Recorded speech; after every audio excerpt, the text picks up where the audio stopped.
Welcome to Best Life University. I'm Dr. Lynn Brown, a counselor and educator.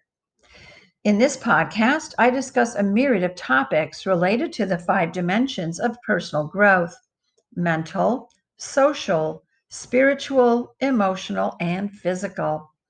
Thank you so much for listening. Today's topic is intentional weight management, the importance of regular eating. Many overweight people eat only one meal per day, thinking that the less they eat, the more weight they will lose. This is, of course, not true. During the 20th century, Americans ate 10% less, but came to weigh 14% more. And generally, overweight people eat less than normal weight people. That both groups remain at stable weights is a result of metabolism. Metabolic rate is the speed at which your body uses energy for the purposes of replacing and renewing cells while asleep, for food digestion, and for activity. Most people use most of their energy for the function of their vital organs, especially the brain, heart, liver, and kidneys.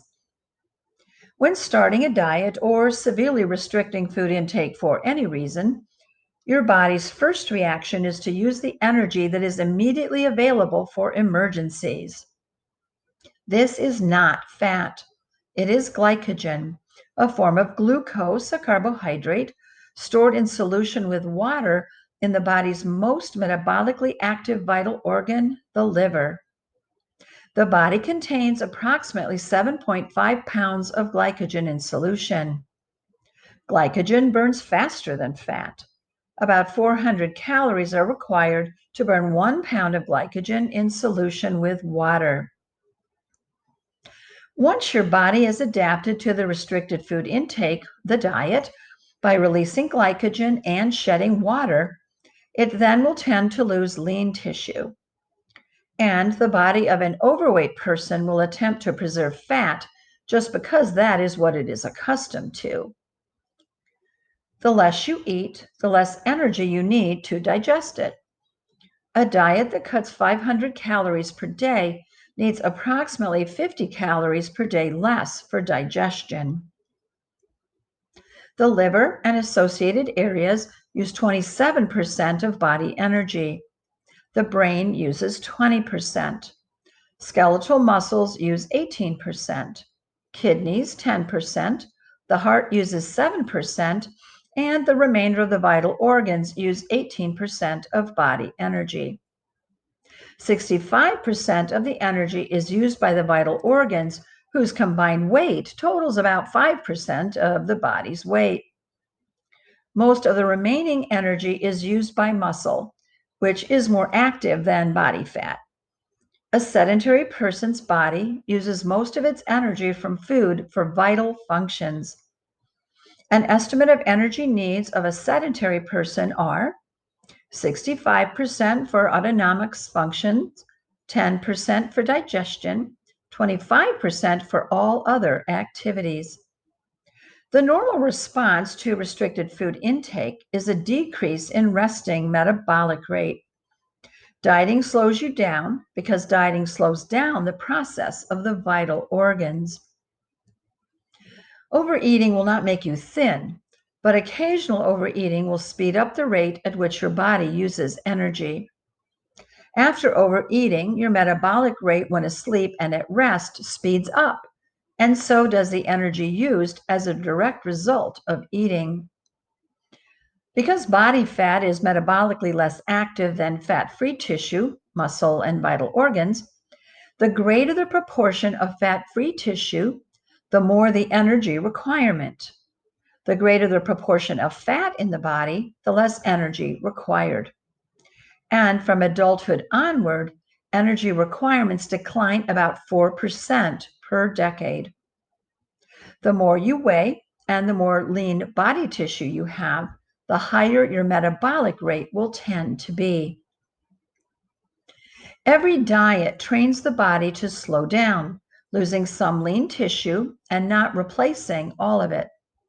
This is because as soon as you return to normal eating after dieting, The body's need to regenerate causes cravings and extreme hunger.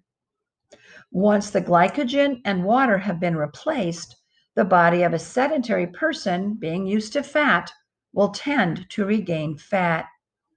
As a result, the proportion of fatty tissue increases. Therefore, cumulatively, the composition of the body drastically alters. Since fat is less dense, therefore lighter, the sedentary person who regains lost weight will be fatter because of replacing heavier muscle with lighter fat. Fat contains air and muscle contains water. An easy way to determine whether you're increasing or decreasing your percentage of body fat is to lie on your back in a pool with your arms outstretched. The more of your body that sinks, the higher your percentage of lean tissue. So, as you go through the program, periodically test your body fat to identify what is happening. The idea is to sink like a stone.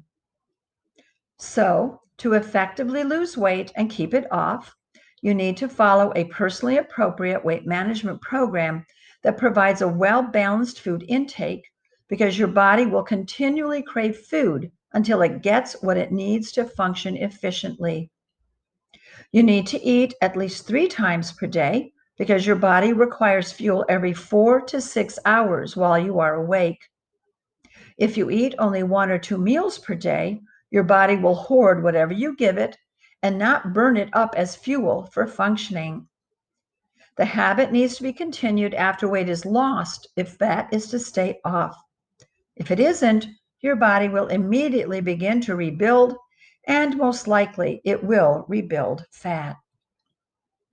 Be sure to visit our home at bestlife21.org. Thanks.